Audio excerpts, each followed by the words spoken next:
ETF index mutual funds నేర్చుకుని stock మార్కెట్లో రాణించాలనుకుంటున్నారా? వెంటనే ఈ నెంబర్కి కాల్ చేయండి.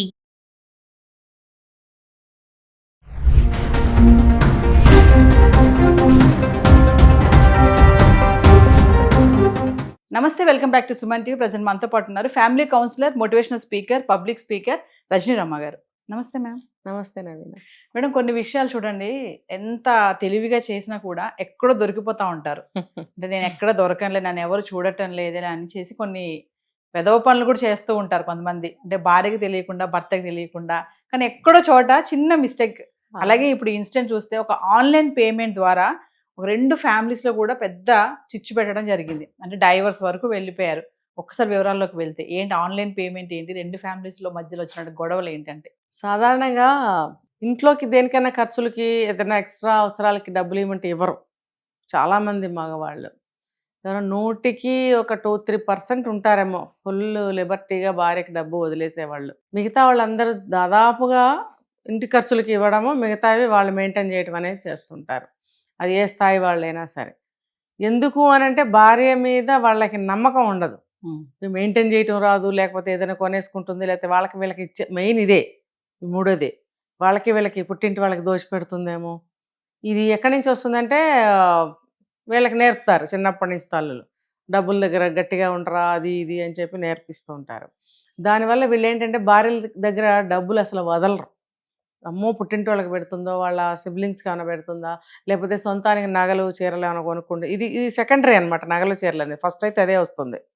అమ్మో వాళ్ళకి పెడుతుందేమో. ఈ కారణం చేత కొంతమంది దుబారా ఖర్చులు చేసేవాళ్ళు ఉంటారు. ఆ దృష్టితో ఇవ్వకపోవడం అనేది వేరే విషయం, మంచిదే. అది భర్త జాగ్రత్త పెడుతున్నాడు డబ్బులు అంటే.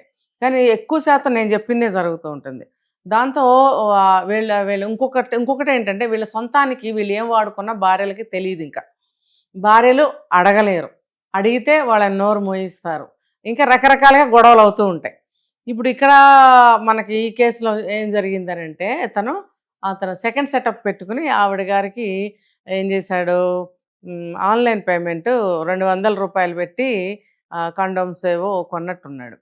అది ఏదో పేమెంట్ గురించి మెడికల్ షాప్ అతను ఏం తేడా వచ్చిందో ఫోన్ చేయటం వల్ల మేబీ ఆ ఫోన్ ఈవిడ తీసినట్టుంది, ఈవిడికి దొరికిపోయాడు. అంటే ఇప్పుడు చాలామంది నేను చెప్తున్నా చూడండి, ఇంట్లో మనకి ఎంత బాగా అన్నీ రెడీ చేసి పెట్టినా కూడా బయట వ్యామోహాలకి వెంపర్లాడుతున్నారు.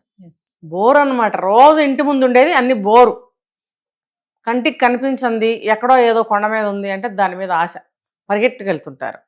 సో ఇప్పుడు ఇంట్లో ఉన్న దాని మీద దేని మీద కూడా విలువ ఉండదు. మనిషే కానీ, ఫుడ్డే కానీ, వస్తువులే కానీ, కాసేపు టైం స్పెండ్ చేయటమే కానీ, ఇదంతా వాళ్ళకి విసుగు. బయట అట్రాక్ట్ అవుతూ ఉంటారు. పాపం ఈ ఇంట్లో ఇల్లాళ్ళేమో ఇల్లే దైవం, భర్తే దైవం, ఇల్లే పదవిలాగా ఇంట్లో ఉంటూ ఉంటారు వాళ్ళు. భర్త వచ్చేటప్పటికి, పిల్లలు వచ్చేటప్పటికి అన్నీ చేసి పెట్టడం, అందులో మునిగి మునిగి మునిగి మునిగి తేలుతూ ఉంటే వీళ్ళు చక్కగా గ్రంథాలు నడుపుతూ ఉంటారు అనమాట బయట. ఇలాంటి గ్రంథ సాంగుల్ని చాలామందిని చూసాం మనం.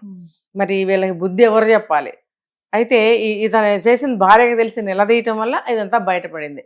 ఏంటి అనంటే వీడికి ఆ సెకండ్ సెటప్లు ఎందుకు, ఇంట్లో కుటుంబం వీళ్ళకి అవసరం ఉండదు, భార్య ఎట్లా పోయినా పర్వాలేదు, వీళ్ళకి ఏమీ ఇవ్వకూడదు. ఆ డబ్బు దాచిపెట్టుకుని తను వెధవ పనులకి, వెధవ చేష్టలకి, వెధవ ఖర్చులకి డబ్బులు కావాలన్నమాట. ఇప్పుడు మీరు అన్నట్టు ఏ వెధవ పని చేసినా, నేరం చేసినా, ఘోరం చేసినా ఎప్పుడైనా సరే పట్టుపడాల్సిందే. ఎక్కడో చిన్న మిస్టేక్ చేస్తారు ఖచ్చితంగా. ముఖ్యంగా ఎప్పుడో కాదు, వెంటనే బయటపడతాయి. నిజంగా ఇప్పుడు ఎంత పెద్ద నేరాలు జరుగుతున్నాయి, వెంటనే పట్టుపడట్లేదా? మరి ఇలాంటివి కూడా జరుగుతాయి.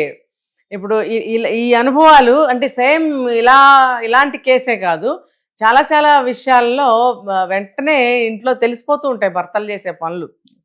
ఖచ్చితంగా ఆటోమేటిక్గా వాళ్ళు ఏం చేస్తారు, ఆయన ఫోన్ తీయకపోతే భార్యకి ఫోన్ చేస్తారు, చేసి మరే అని చెప్పి వాళ్ళు చెప్తారు.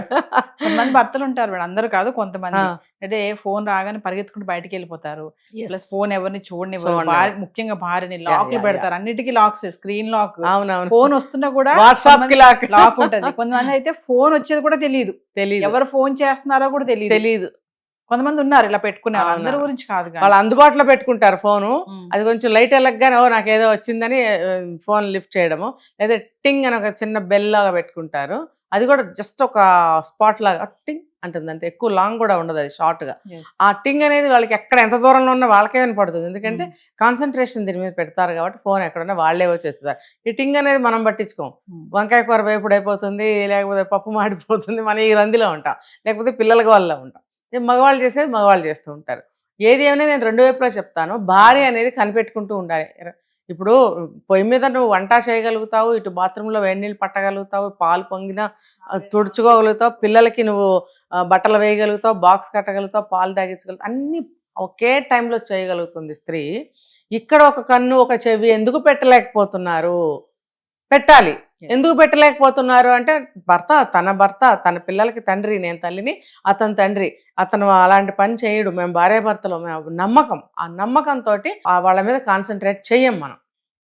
వాళ్ళేంటి, అమ్మయ్య మాకు భలే టైం దొరికింది, హాయ్ దీని గోల్లో దీని ఉంది అని చెప్పి వాళ్ళు గ్రంథాలు నడుపుతూ ఉంటారు చాలామంది. ఇప్పుడు ప్రస్తుతం ప్రజెంట్ ఇవాళ రోజు మాట్లాడుకోవాలంటే 10 మందిలో ఈ బోళ్ళంత మందికి ఇలాంటి అక్రమ సంబంధాలు ఉంటూనే ఉన్నాయి. ఆ శాతం నేను చెప్పను, అర్థమైందా?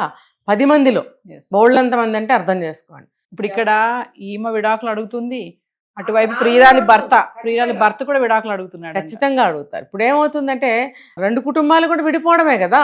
ఇప్పుడు చిన్న పొరపాటు 2 కుటుంబాలను విడదీస్తుంది.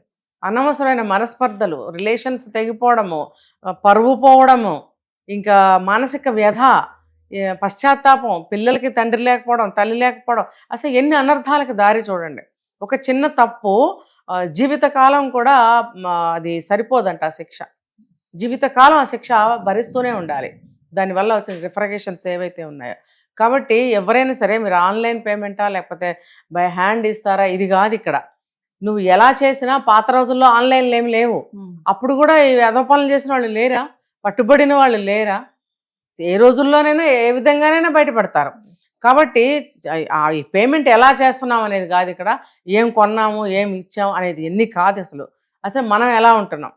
ఇప్పుడు పెళ్ళయింది, పిల్లలు పుట్టాక నీ ఒక కుటుంబం ఏర్పడింది, నీకు ఒక బాండ్ ఏర్పడింది అన్నప్పుడు ఆ బాండ్ నీకు ఎంతో ఇంపార్టెంట్. నువ్వు కూడా అందులో ఉన్నప్పుడు నువ్వు సపరేట్గా బయటకు వచ్చి నీ వ్యవహారాలు నడపడం అనేది చాలా రాంగ్. ఆ స్త్రీలైనా పురుషులైనా నేను చెప్పేది ఇదే. Thank you ma'am.